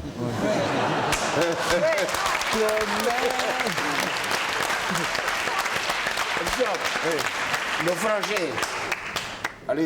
À mon époque, il y avait 2 connes qui étaient de la télévision, qui faisaient aussi une expérience sur une île déserte. Mais il avait son chien, il avait des poules, on le ravitaillait toutes les semaines, il ne voyait personne à ce moment-là. Ça allait. Ça que vous, pas de Beaujolais, pas de cigarettes, pas de vendredi, pas de chien. Et moi, j'avais rien. J'avais rien. Et j'ai vécu, j'ai survécu plutôt. Alors, comme Robert nous fait profiter de son esprit de synthèse, Monsieur Dubois, juste pour résumer, en gros, est-ce qu'on est plus heureux quand on vit dans l'excès que quand on... Si, bien sûr que oui. Non, Monsieur Meunier a été clair là-dessus. Il disait j'ai rencontré des gens qui brûlaient leur vie, qui étaient plus rigolos que ceux qui ne le faisaient pas. Pour certains, c'est oui à l'évidence. Mais je crois que ce qui est quand même intéressant de voir, c'est que d'un côté, il y en a qui ont la tête dans le guidon pour vivre l'instant. Et puis, il y en a quelques-uns qui ont relevé la tête en disant « mais pourquoi je pédale ?» Bon. Et ceux-là, finalement, s'interrogent un petit peu et se disent « mais est-ce que ça a un sens, ce que je suis en train de faire ?» Alors, pour rester relativement simple, il y a des mots qui sont apparus de ce côté-là qui ne sont pas apparus là. Il y a des gens là qui n'ont pas supporté d'être dépendants. Et je crois que c'est très bien transparu. De dire « mais finalement, c'est mon choix, je suis libre » et puis se rendre compte que non. Et finalement, ils sont tombés dans une espèce de piège avec certaines substances. C'est ça. Une substance absurde. Quel plaisir donne une cigarette, sinon le plaisir de combler le besoin qu'a donné la cigarette. Papa, Ça ne donne Papa, laissez-moi terminer. J'ai pas eu beaucoup la parole, alors je la garde. C'est un produit qui ne donne aucun plaisir en soi, ce qui n'est pas le cas de l'alcool. Ce qui n'est pas le cas de l'alcool. Il est très facile Alors, c'est un produit qui conduit à une dépendance très vite et qui n'est pas un psychostimulant extrêmement important. Et finalement, on ne fait que combler un vide. C'est le produit le plus absurde, celui-là, et le plus dangereux. Par contre, l'alcool est un produit dans toutes les sociétés. Dans toutes les sociétés, on retrouve un anxiolytique. Ce qui est recherché dans l'alcool, c'est de lever l'inhibition. Il y a un usage social. Il y a un usage social de l'alcool. Et on sait très bien que quand on consomme de l'alcool, il y a une levée des inhibitions. Mais par contre, il y a quelque chose de très pervers dans les films que l'on voit. C'est qu'il y a une tentative d'assimilation du talent au produit lui-même. C'est-à-dire qu'on a l'impression que les Rolling Stones ne seraient pas les Rolling Stones s'il n'y avait pas eu de toxique derrière. Et je pense que c'est faux. Et moi, pour voir pas mal, dans la clinique, pour voir pas mal de gens qui passent par là, il semble bien que leur talent ne soit pas la conséquence du toxique, mais que souvent, au contraire, le toxique vient les limiter dans ce talent. Et souvent, s'ils viennent nous voir, c'est que le trop de toxique fait qu'ils ne peuvent plus créer, ils ne peuvent plus produire, ils s'arrêtent. Marie, au secours. J'ai beaucoup aimé ce que vous avez dit sur la notion de risque. Parce qu'il me semble que dans cette émission où on parle de brûler sa vie, on parle beaucoup d'adjuvants, on parle beaucoup de drogue, mais qu'il y a des tas de façons de brûler la vie, et que brûler Robert, vous avez la voix qui c'est, porte. me semble-t-il, prendre des risques. C'est est-ce que l'on va vivre comme une larve, est-ce que l'on va vivre au quotidien dans son chemin, ou bien est-ce qu'on va aller au-delà, est-ce qu'on va je monte à cheval, est-ce qu'on va sauter 2 mètres, 3 mètres plus haut, est-ce qu'on va monter un cheval fou, est-ce qu'on va pas le faire, et jusqu'où est-ce qu'on va gérer son risque. Mais les moyens de la plénitude, c'est vrai, dans nos sociétés, sont rarement dans le zen. Les moyens de la plénitude sont rarement dans le zen, dans le yin, le yang. C'est génial. On est prend d'accord. son biais partout, il suffit de savoir simplement le prendre. D'accord. Alors, on va regarder tout à l'heure un reportage. On va regarder un reportage tout à l'heure où vous retrouverez Marie justement dans une séance de shiatsu. Mais avant ça, on a parlé du bistrot, du plaisir du bistrot par rapport à une île déserte, surtout quand on n'a pas choisi. L'île déserte, je regrette. J'ai un naufragé là-bas. Robert, à ce moment précis de l'émission, va nous raconter comment ça s'est passé dans l'île déserte. Et dans quelques instants, c'est des patients. Le patron qui m'a récupéré, il m'a donné un flacon de rhum, un paquet de cigarettes, j'ai refumé. Salut papa. Bonjour mon fils, tu es un peu grossier toi. Oui, c'est pas sérieux. Non, c'est pas sérieux. Non, c'est la rentrée, Je en plus, m'en c'est pas fous, sérieux. on est là. Je vais à ma baraque dans le Var. Je vais passer tout ce qui me reste. Tu l'as pas déjà vendu ta baraque dans le Var? Au carton. Ouais, d'accord. Ok Robert, attention, on a peur beaucoup. Est-ce que Yann Martin, c'est vous Yann? Je vous reconnais, je vous ai vu dans le reportage. Ah oui, allez bien. Bonsoir Yann, juste un mot sur ce que...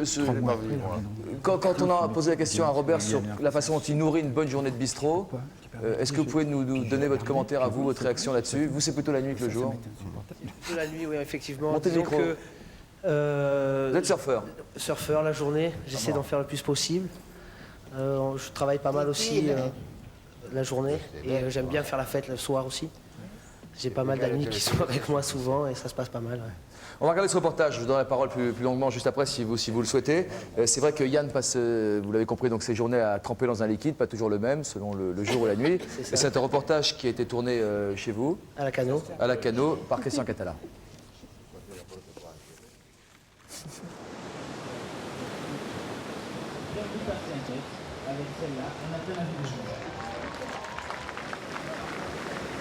Je suis un peu speed, j'aime bien aller vite.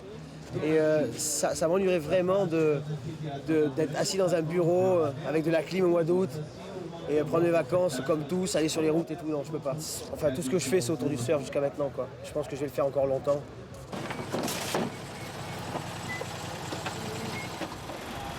Ouais, ben nous, on essaie de venir tous les jours comme ça, 2-3 potes. prendre la Méhari de Laurent et tracer au sud ou des trucs comme ça parce que on essaie d'être tout seul dans l'eau, enfin avec le moins possible, d'avoir du monde quoi. Parce que d'abord on prend plus de vagues et on est vachement plus tranquille, on est entre nous, on se connaît. Et quand il y a les belles vagues, on est tranquille, on prend sa vague, on remonte, on prend une vague, ça tourne vachement plus.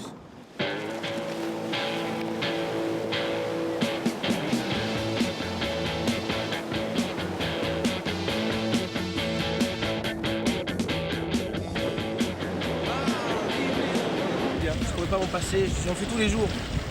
C'est vraiment... Attention à la vague derrière.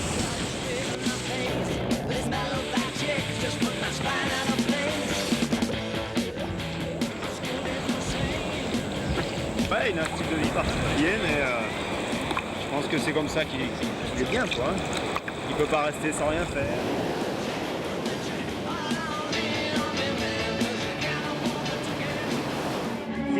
Tequila, tequila, c'est parti, fiesta! Et bien que les Américains, Mexico! Yo yo les cloches!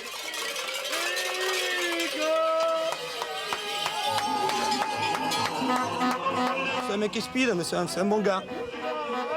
C'est le premier client de la bodega. Très carré, très sportif. Carré, très droit.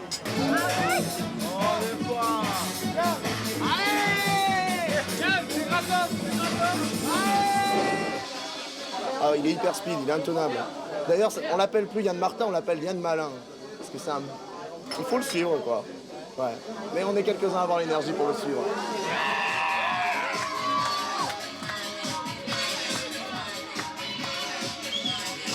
Moi, je crois que, je sais pas si je suis fou, mais ma passion, je la vis à fond, quoi. Et je la vis avec ces gars-là, toute l'année. Parce que ces gars-là restent l'hiver, et on se retrouve entre nous avec Barrios, Manu.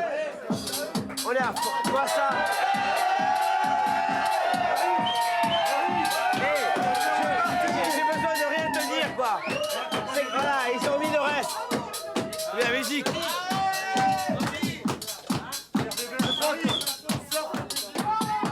Ici, on est là jusqu'à 4h30, 5h.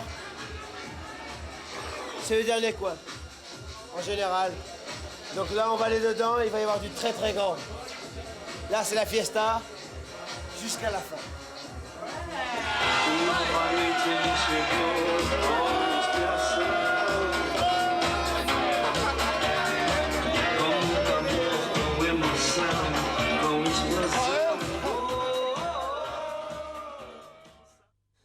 Ok, là il est 6h10, je veux dire, bon, maxi, je suis fatigué, je vais dormir 5 heures, et vers 11h, 11h30 maximum, je suis dans l'eau, quoi.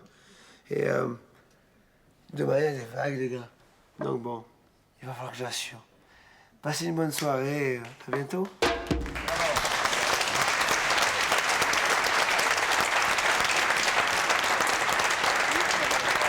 Yann, comment résumer le plaisir que vous trouvez dans votre vie? Comme ça, ouais. Exactement. J'ai surfé vraiment à fond. J'ai la chance d'avoir une passion qui aussi est mon boulot, puisque je travaille dans le surf. Donc, dans la même journée, j'arrive à tout faire. Et puis, pourquoi pas le soir, des fêtes comme ça. Je voulais dire, excuse-moi, papa, maman, ils ne le savaient pas. Hein. Ah bon? Non, je rigole. Enfin, résumé, je pense qu'on est là pour, comme disait une personne tout à l'heure, peu de temps. Essayer de tout faire au maximum. Mais à 26 ans, on peut le dire. Est-ce qu'à 36, 46, on peut continuer? C'est tant que le corps tient? On verra, on verra. Je veux dire, si je le fais pas maintenant, je le ferai jamais. Donc une chose est claire, c'est que je m'empêcherai pas de le faire. Ouais. Pourquoi est-ce que les surfeurs ont un culte particulier de la fête? Souvent. Les surfeurs. Parce que ce qui est liquide, on aime ça, on est peut-être polyvalent. Je sais pas. Disons que c'est vrai que c'est un état d'esprit, on a un certain feeling. Et le surf fait partie aussi du voyage. Le voyage fait aussi un peu partie de la fête, puisqu'on rencontre d'autres cultures et des gens qui vivent différemment. Donc on s'imprègne un peu de tout. Et on aime aussi se retrouver entre amis et faire de bonnes fêtes, de bons repas. C'est pas tout le temps intense comme ça. Je dois dire, la caméra les a beaucoup aidés.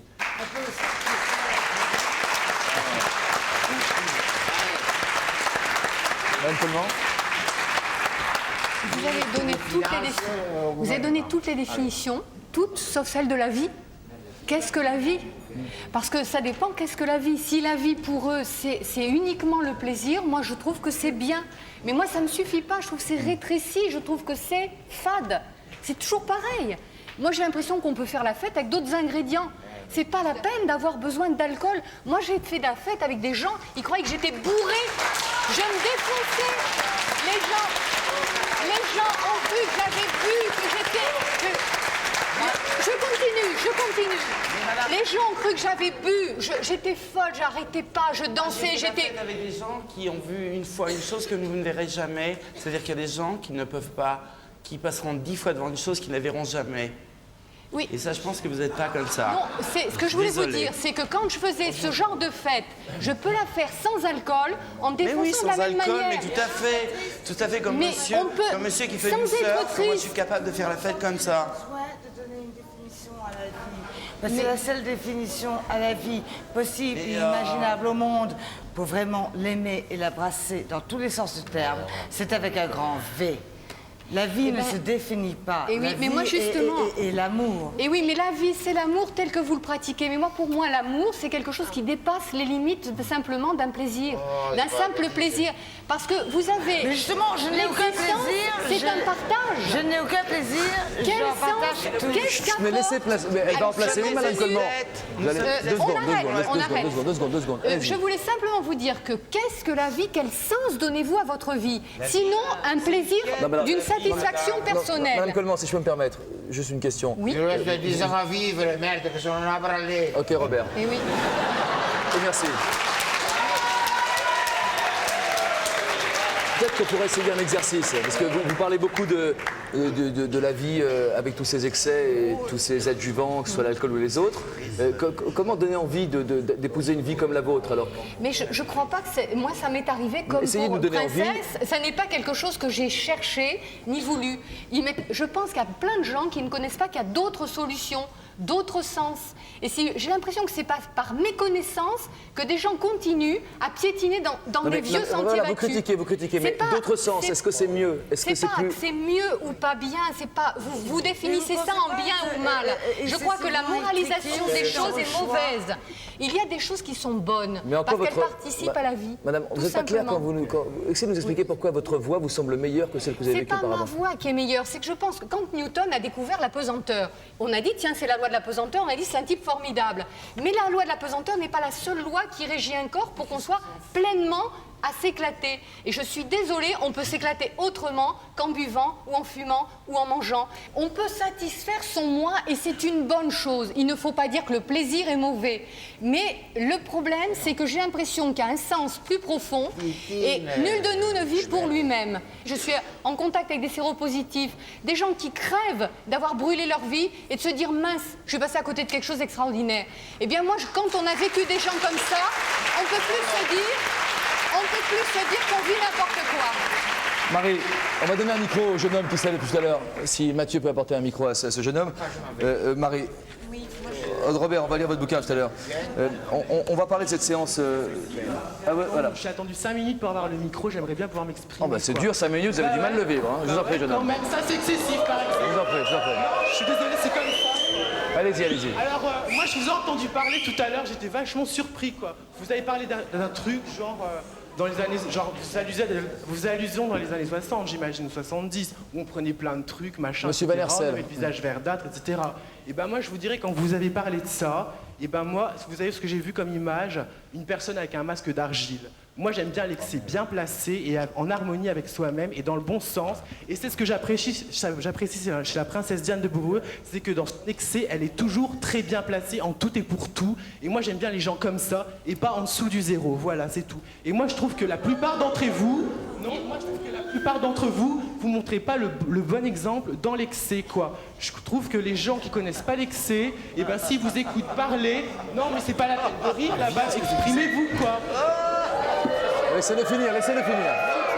C'est fini, ce monsieur. Allez-y, continuez, jeune homme. C'est facile de siffler, mais après vous pourrez parler, et après on pourra parler, ok? Et moi je trouve que dans beaucoup de gens là qui ont parlé de l'alcool, de la drogue, etc., bon, de temps en temps, bon, ça peut m'arriver d'être clean, keep cool, comme j'aime bien, mais toujours J'aime bien qu'il y ait autour de moi un bon petit cachet, quoi. Et moi, je trouve que la plupart d'entre vous, c'est ce que je vous reproche, c'est que vous n'avez pas su montrer le bon côté de l'excès. C'est ça que je reproche. Madame, vous voulez dire un mot aussi, si vous voulez bien passer le micro, j'en prie.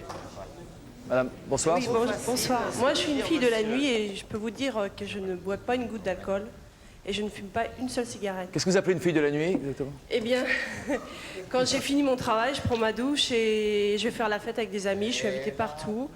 Et bien souvent, dans une soirée, je suis invitée 3 fois. Je refuse. J'essaye de ne pas du tout refuser les invitations. Moi, j'appelle ça brûler sa vie. Et Richard, vous écoutez religieusement depuis un bout de temps. Est-ce que vous avez à me dire? On va enchaîner. Ouais. Bah, moi, j'ai quelque chose à vous demander, Jean-Luc. J'en prie. Justement, moi, j'abonde avec tout ce que j'entends. Quand est-ce qu'on va parler de brûler sa vie dans le bon sens et qu'on oublie l'alcool, la drogue et la fête? Tout de suite, subito presto. Excusez-moi. Tout de suite, nous allons parler de brûler sa vie dans le bon sens du terme. Je vous en prie. C'est-à-dire? C'est-à-dire quand on prend des risques inouïs pour réussir sa vie en quelque sorte.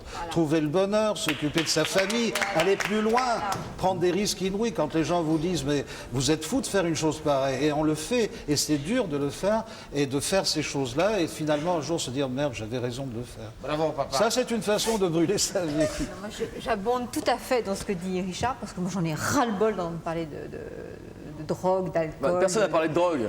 On n'a pas parlé de drogue. On a parlé de drogue ou Allez, on va rester sur l'alcool. Ni drogue, ni sexe. Brûler sa vie, ça peut effectivement être faire des choses folles. C'est de faire des choses excessives. C'est laisser son boulot, c'est partir... de sortir de la normale. Un an, de faire un bébé et de partir avec mon homme 1 an autour du monde en bateau. Je trouve que c'est brûler sa vie, mais dans le bon sens du terme. Monsieur parlait tout à l'heure de se baigner avec les dauphins. Je l'ai fait, c'est génial, c'est bien plus génial que descendre une bouteille de vodka. Je l'ai fait aussi, j'aime aussi boire la vodka. Et c'est pas destructeur. Et c'est pas destructeur. Alors, justement, je crois qu'on parle beaucoup de vie, mais on ne parle pas suffisamment d'individu. Pourquoi est-ce que brûler sa vie, ce ne serait pas, quelque part, passer à côté de soi-même? Je vois qu'on regarde le reportage qui va suivre. On va vous retrouver Marie dans une séance de shiatsu chez un homme qui a shiatsu, le U se prononce où, qui a sa façon à lui d'appréhender le bonheur. C'est un reportage de Philippe Borel. On vous retrouve Marie dans la nouvelle phase de votre vie, si je peux me permettre, après les excès que vous avez connus. Vous déversez donc dans d'autres qui sont visiblement, enfin en tout cas qui vous conduisent à plus d'harmonie. Vous en parlerez après. Oui.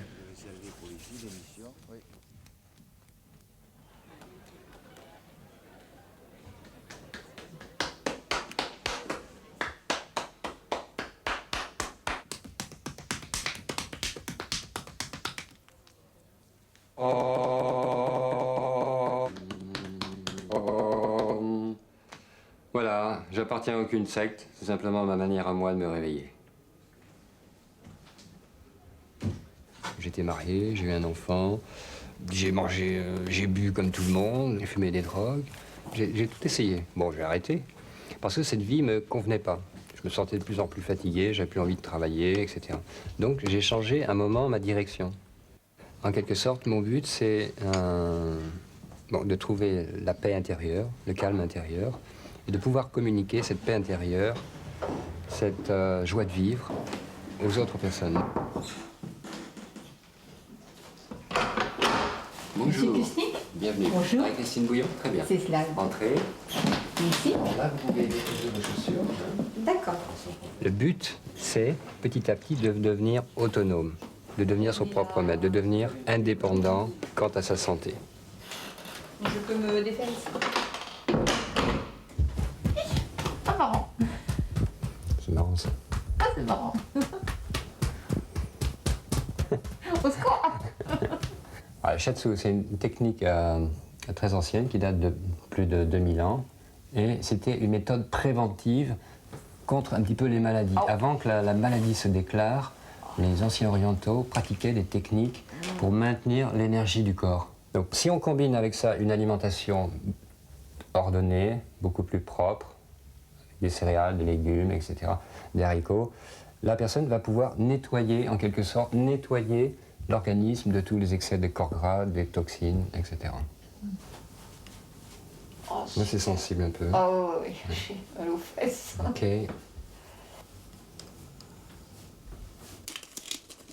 Voilà, avec mes remerciements. C'est moi qui vous remercie. Si on se rapproche de la nature, qu'on prend des aliments qui sont bons pour notre corps, pour nos intestins, naturellement, on se sent bien. Voilà, l'assiette comme ça. Bon appétit, Merci. Françoise. Alors, Merci. Merci. Voilà. Elle a l'air bien. Elle est très bonne. Ça réchauffe. Hein. Oui, elle est très bonne. Oui, et puis avec du tofu. Ah, puis il y a des algues dedans. Il y a un petit peu d'algues. Les gens qui vont dans les boîtes de nuit, qui boivent, qui se droguent, qui chantent, qui dansent, tout ça sont des gens qui cherchent une manière d'être heureux. Ils ne sont pas heureux, mais ils ne savent pas comment faire, alors ils s'étourdissent. Le bonheur, c'est d'être joyeux, satisfait, en toutes circonstances et en toute occasion. Alors tu peux être comme ça que si tu te sens bien. Voilà. Alors la dernière fois que j'ai vu un médecin, c'était en 1941, quand j'ai accouché de ma dernière fille. Moi je vois dans ma famille, les gens me voient, mais eux ils sont toujours, et ils vont chez le docteur, et ils prennent des médicaments. On est à table, tout le monde a plein de médicaments, et ils prennent des pilules, et des roses, et des bleus. Et moi je n'ai rien du tout. Je mange comme ça. Mais comment se fait-il? T'as rien, toi? Mais t'as pas été malade cet hiver. Et cet été, tu n'as pas eu coup de soleil, t'as pas ceci. Tu n'es même pas piqué par les moustiques. Rien du tout. On n'est même pas piqué par les moustiques. Alors vous vous rendez compte? Pourquoi? Parce que les moustiques n'aiment pas le sang salé. Nous, on a le sang qui devient salé. Tandis que les autres, ils ont le sang sucré ou acide. Alors, qui a le sang salé, sucré ou acide ici? Bah, Robert, oui, Robert. Vous avez laissé son livre. Vous avez laissé son œuvre qui est là. Francis, tu peux voir l'œuvre de Robert, je sais pas ce qu'il y a dedans. Donc, Robert donc, est parti faire pipi, je sais pas très bien. Le sang sucré, salé, acide. Que vous inspire cette femme de 85 ans? Je sais pas. Beaucoup de respect. Beaucoup de respect? J'en prie, Nathalie. Parce que ça me fait penser à une arrière-grand-mère que j'ai et que je respecte énormément. Pourquoi? Parce qu'elle est très belle et elle a 94 ans, je crois. Celle-ci avait 85, vous parliez de la vôtre. Elle avait un petit bobo, vous avez vu sur le côté, là, mais c'est parce qu'elle s'est cassé la figure il y a quelques semaines. Et voilà. Ouais. Richard, sur cette femme de 85 ans qui vous explique cette théorie de sang salé, qui n'est pas attaqué par les moustiques, qui parle de cette plénitude que vous essayez d'évoquer, Madame Coleman. Moi, je trouve que quand une femme arrive à 85 ans, il faut toujours l'écouter. Elle a toujours beaucoup de choses à dire. C'est toujours très beau d'écouter une femme de 85, 90 ans. Votre vie aujourd'hui, avec aux côtés de la femme qui vous a aidé à vous sevrer du whisky, à retrouver un nouveau goût pour la vie, à quoi elle ressemble? En quoi elle est aussi intense ou plus intense que celle Justement, elle est merveilleuse parce qu'elle s'occupe de personnes âgées, c'est sa vocation. Et c'est pas parce que nous sommes ensemble qu'elle les néglige. Un jour, pour vous donner un exemple, on est parti 8 jours parce que j'avais une promotion à faire. Et il y a une centenaire qui s'est laissée carrément mourir parce qu'Elisabeth ne la soignait pas pendant 8 jours, elle n'a plus mangé. Donc elle est toujours en train de travailler avec ces gens-là. Voilà la personne que c'est. Moi je sais qu'un jour, il m'est arrivé cet accident stupide et il était temps, c'était finalement l'accident le plus chanceux que j'ai pu avoir dans ma vie. Parce qu'après avoir piloté des bolides, des avions, tout ça, grâce à Dieu, il ne m'était jamais rien arrivé de grave. Mais ma santé vraiment commençait à flancher.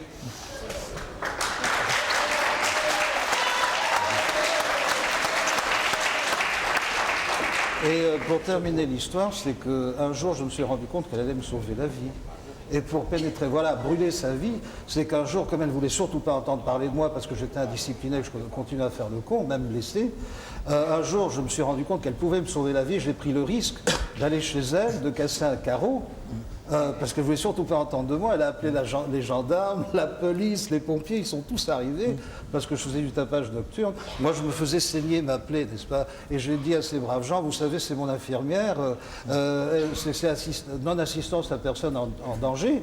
Et finalement, bon, j'ai pu entrer dans sa vie parce qu'elle s'est rendue compte vraiment, je lui ai promis que j'allais devenir un peu plus sage et de respecter ce qu'elle allait me dire. Mais tout ça, c'est pour dire que je crois que chacun d'entre nous, il faut quelqu'un dans sa vie pour vous mettre un peu dans le droit chemin. C'est pas pour ça qu'on va arrêter de faire le con, je veux dire, on continue. Mais d'une façon, il faut, pour moi, personnellement, il faut une femme. À chaque fois que je me suis trouvé malheureusement célibataire, c'est là où j'ai fait n'importe quoi.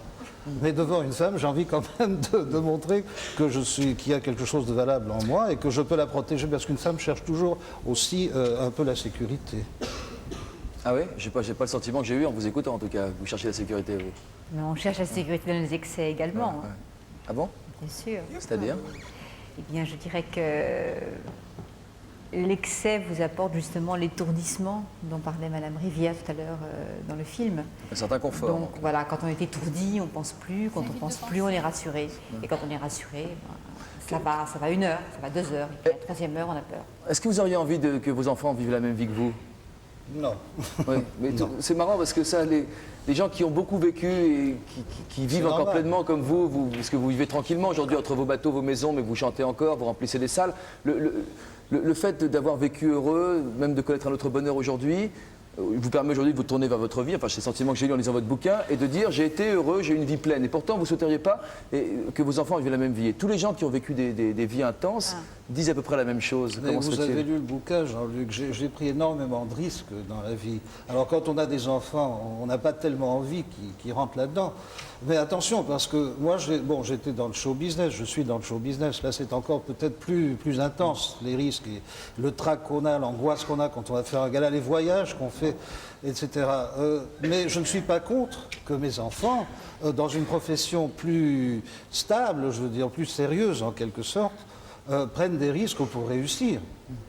Et remettre souvent les choses en question. C'est-à-dire, finalement, moi, qu'est-ce qui m'est arrivé? C'est ne jamais être satisfait. À partir du moment où j'ai gagné quelque chose, je vais gagner autre chose. Alors, s'ils vivent une vie intense pour faire ça, je suis tout à fait d'accord. Je serai inquiet, bien entendu, mais je serai d'accord.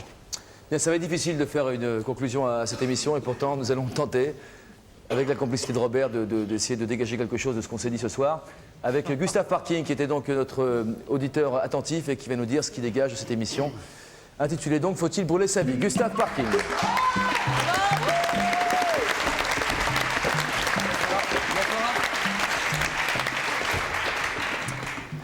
J'ai pris plein de notes, mais je ne vais pas les lire parce que c'est hyper long. Hein, alors ce que je voulais dire sur ce que j'ai entendu un peu, c'est en fait le débat, j'ai l'impression que c'était plutôt construire sa vie ou détruire sa vie.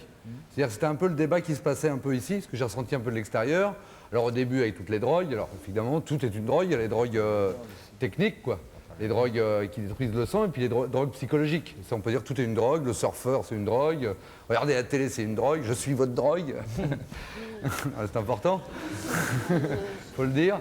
Mais bon il y a des drogues qui font plus mal que d'autres. Sinon alors ce que je voulais dire c'est au début on s'est aperçu que la vie c'est comme les feux rouges, elle se brûle surtout la nuit.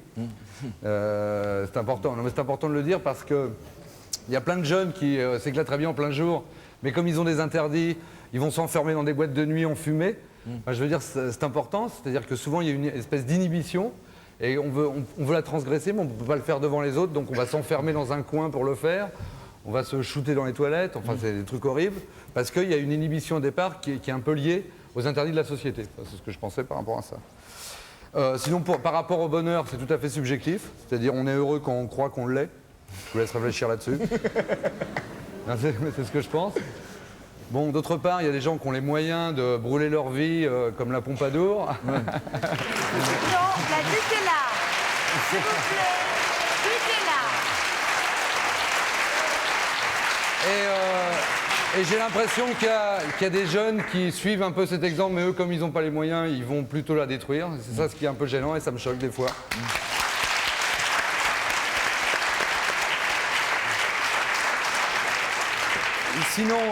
Sinon, par rapport aux drogues, et c'est un peu le débat ce soir, je voulais parler quand même de la plus forte des drogues, qui peut soigner de toutes les drogues, c'est l'amour.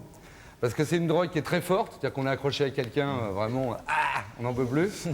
Et toutes les personnes qui ont décroché de toutes les petites drogues, c'est en général soit par l'amour de soi, ce qui s'appelle la volonté, soit par l'amour de l'autre, ce qui s'appelle le sacrifice ou le compromis.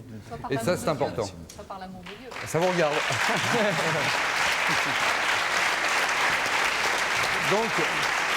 Donc c'est important. En même temps, prendre une drogue, c'est un peu une vision brûler sa vie pour aller dans le mur. Parce que les gens qui brûlent vraiment leur vie, qui vont dans le mur, c'est un peu les bonzes. Brûler sa vie, c'est un bonze, quoi. Le mec, il arrive, il s'arrose, hop, il a brûlé sa vie, quoi. Non, mais bon, c'est en allant à l'extrême, quoi. Et soit on brûle sa vie en prenant une seule drogue et on fonce dans le mur, soit, à mon avis, on essaie de répartir les drogues. C'est-à-dire, on a un boulot, parce qu'il y a plein de gens qui brûlent leur vie dans leur boulot, et ça, on ne l'a pas dit ce soir, mais vraiment, ils se détruisent au boulot, il faut le dire. Donc il faut essayer d'équilibrer, c'est-à-dire... parce que tout le monde se drogue, même les chats, ils mangent de l'herbe pour se droguer, c'est pour le dire. Non, mais, donc il faut répartir un peu, à mon avis. C'est-à-dire que mon équilibre, moi, je l'ai trouvé en répartition. C'est-à-dire, je m'éclate sur scène, sans drogue, parce que c'est vrai qu'il y en a qui préfèrent jouer vide devant des salles bourrées ou bourrées devant des salles vides, ça dépend.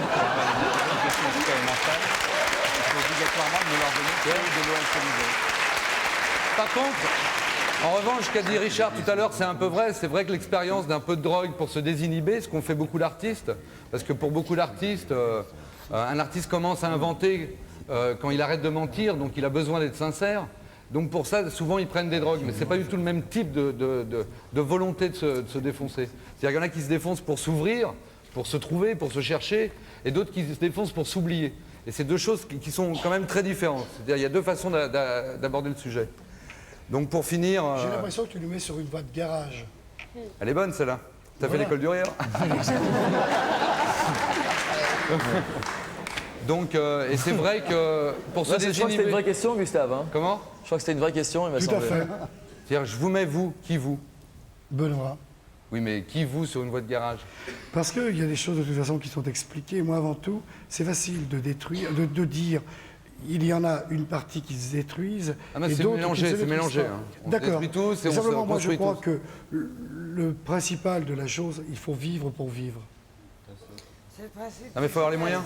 Bon, Gustave, concluons. Ouais, bon, je vais conclure simplement une phrase d'un philosophe allemand qui a dit que la quête du bonheur était vaine, mais d'essayer de faire quelque chose pour changer le monde qui vous entoure vous amène forcément le bonheur. Voilà. Il s'appelle Gustave Parking. Si vous ne connaissiez pas, il est actuellement tourné en France. Il propose un spectacle pour 10 francs, c'est ce qu'on donne en arrivant. Et on donne ce qu'on veut en sortant. Et si Gustave s'appelle Parking, c'est qu'il a commencé sur les parkings. Merci d'avoir été nos invités. Ça a été pas facile cette semaine d'écouter tout le monde, même si Robert s'est beaucoup exprimé. Merci d'avoir été avec nous. À mardi prochain pour un nouveau thème de Ça se discute. Sommes-nous tous phobiques? Des éléments de réponse à partir de mardi prochain. Merci, bonsoir. Merci beaucoup.